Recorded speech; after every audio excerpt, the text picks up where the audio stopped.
আসসালামু আলাইকুম দর্শক বন্ধুরা, আশা করি সকলে ভালো আছেন। আজকে চলে আসলাম আপনাদের মাঝে নতুন একটি ভিডিও নিয়ে। আজকের ভিডিওটি হচ্ছে 1 বিঘা জমিতে সিম চাষে সঠিক পরিমাণে কী কী সার প্রয়োগ করতে হবে এবং সিম গাছে প্রচুর পরিমাণে ফুল ও সিম ধরানোর জন্য কিছু পদ্ধতি আজকে এই ভিডিওর মাধ্যমে তুলে ধরব। পুরো ভিডিওটি দেখুন এবং বিস্তারিত জেনে নিন।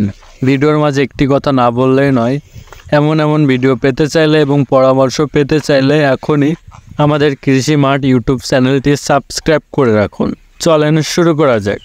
দর্শক বন্ধুরা, সিম গাছের বৃদ্ধির সময় আপনি যে সারগুলো প্রয়োগ করবেন, ইউরিয়া সিম গাছের বৃদ্ধির জন্য খুব প্রয়োজন হয়ে থাকে। গাছের বয়স 20 থেকে 25 দিন হলে প্রতি বিঘা জমিতে 15 থেকে 20 কেজি ইউরিয়া সার প্রয়োগ করতে হবে।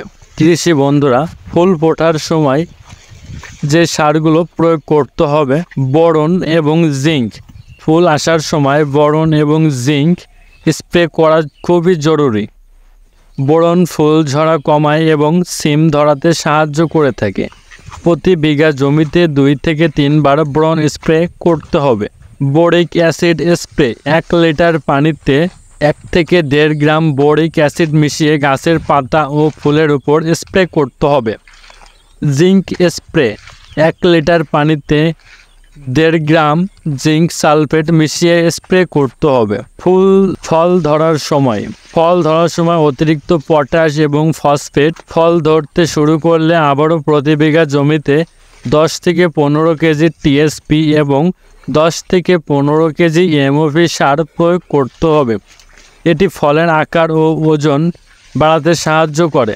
জৈব সার সিম গাছের জন্য জৈব উৎপাদন বাড়াতে প্রতি বিঘা জমিতে 1 থেকে 2 টন জৈব সার প্রয়োগ করতে হবে। এটি জমির জৈব পদার্থ মাত্রা বাড়িয়ে ফলের সংখ্যা এবং মান বৃদ্ধি করে থাকে। সিম গাছের সেচ পরিচর্যা।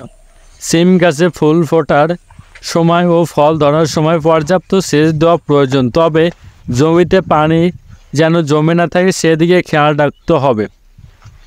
খরার সময় মাটির আর্দ্রতা বজায় রাখতে সঠিকভাবে সেচ দিতে হবে। সর্বশেষ সার ব্যবস্থাপনা।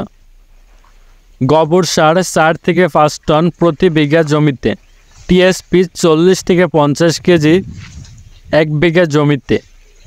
এমওপি 35 থেকে 40 কেজি এবং ইউরিয়া 15 থেকে 20 কেজি প্রতি বিঘা জমিতে প্রয়োগ করতে হবে।